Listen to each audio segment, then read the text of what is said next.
तोहर रूप देख के दिलवा बहकाले, नैना से नैना आज मिलाले। तोहर मीठी बोली मनवा चुराएले, माया के रंग में मोला रंगाएले। अरे गोरी लजाए के काहे दूर जाथे, तोहर बिना मोर मन नहीं माथे। छुप के तोर सपना सजाए ले, तोहर प्यार में खुद के भुलाए ले।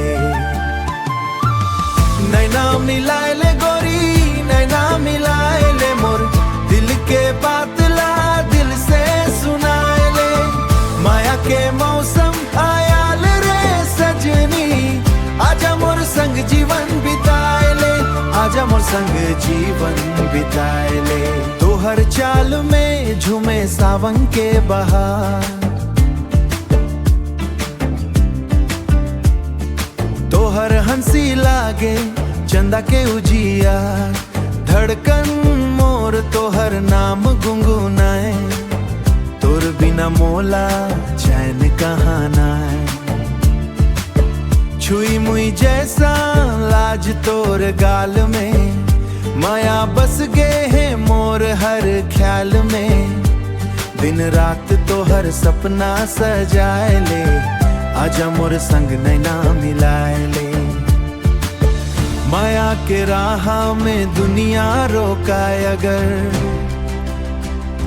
हाथ मोर पकड़ ले डर मत कर।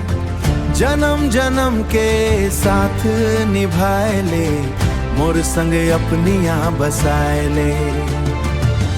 नैना मिलाए ले गोरी, नैना मिलाए ले, मोर दिल के बातला दिल से सुनाए ले। माया के मौसम आयाल रे सजनी, आजा मोर संग जीवन बिताए ले, आजा मोर संग जीवन बिताए ले। नैना मिलाए ले, माया के मौसम, माया के मौसम आजा रे। नैना मिलाए ले, माया के मौसम।